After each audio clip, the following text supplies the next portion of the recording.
Welcome to The Explainer. Today, we're going to tear open a topic you see literally every day, but probably never really see: the hidden rules of packaging. So, just think about the last thing you bought. I don't know, a bag of chips, maybe a box of cereal. You probably noticed the bright colors, the logo, right?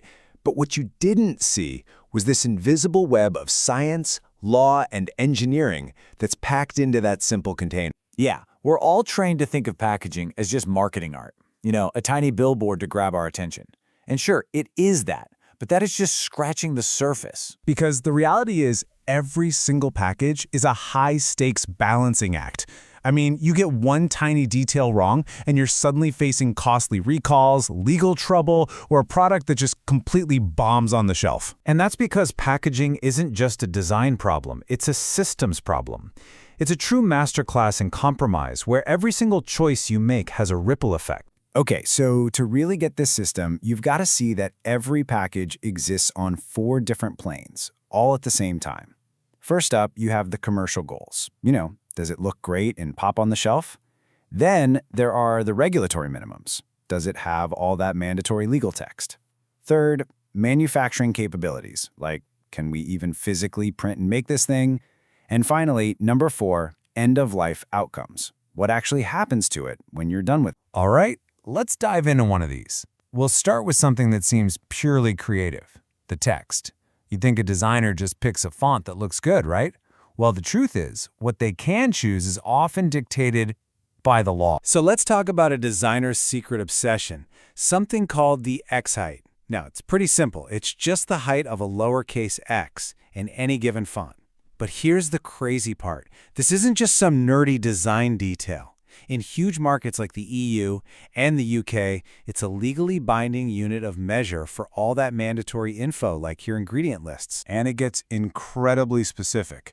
The law literally states that the X height has to be at least 1.2 millimeters. Not the whole font size, just that one little measurement. Think about that. If your text is a fraction of a millimeter too small, your product is technically illegal. And this whole thing gets even more complicated when you try to sell globally. So in the US, the font size rules are tied to how big the front of the package is. Meanwhile, the EU and UK are sticking to their strict X height rule. Every region has its own quirks, and it forces designers to navigate this absolute maze of regulation. Okay, so these hidden rules don't just stop with the words on the box. Let's look at something else you see everywhere: the barcode. To you and me, it's just a bunch of black and white lines. But to a scanner, it's a world of super rigid, technical standards. See, the very foundation of every barcode is what's called its X dimension. That's the width of its narrowest bar. This one single precise measurement is what dictates the barcode's overall size, and more importantly, it's what ensures it'll scan reliably, whether it's on a smooth cardboard box or a crinkly bag of chips. And what's just as important as the lines themselves? The empty space around them. It has a name, actually: the quiet zone. It's a mandatory blank area, kind of like a force field. If any part of the design, even a tiny little swoosh of color, creeps into this zone, this scanner will fail, period. And that means checkout delays, and if it happens enough, total supply chain chaos. And get this. This whole barcode world isn't standing still. We are right in the middle of a massive global shift called Sunrise 2027. The big idea is to eventually replace the familiar line barcodes with these data-rich 2D codes, like the QR codes you see everywhere. This is a huge deal because it'll allow a single scan to do everything: ring up the price, sure, but also give you recipes and even share detailed allergy info right there on your phone. All right, now let's jump to that 4th plane we talked about. What happens at the end of a package's life? As we all demand more sustainable products, brands are of course rushing to put green claims on their packs. But here's the thing.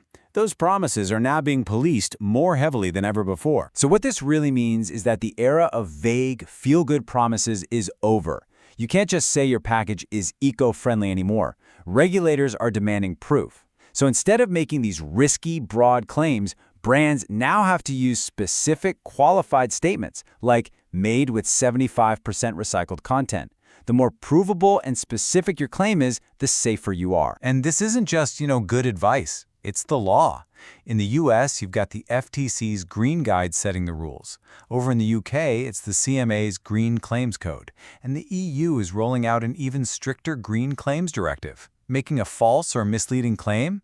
That's a super fast track to a really hefty fine. So, okay, we've got legibility laws, barcode physics, greenwashing police. It sounds impossibly complex, right? But the best designers in the world, they don't see it that way. They turn this complex problem into a clear, actionable plan. And what this really shows is that smart design isn't about checking a bunch of boxes at the very end of the process. No, it's about building from the rules up. So, first, you build a legal grid. You block out all the space for mandatory info before you even think about the creative stuff. Second, you plan your barcode, lock in its size, its placement, its quality standard super early. And finally, you decide on the recyclability goal from day one, and then you pick the materials that actually make it possible. So the next time you pick up a product, take a closer look. That simple little package passed hundreds of invisible checks just to get into your hands. But the final check, maybe the most important one, is yours. Is its next stop going to be a landfill or a new life? Look closely, because the answer is designed right there on it.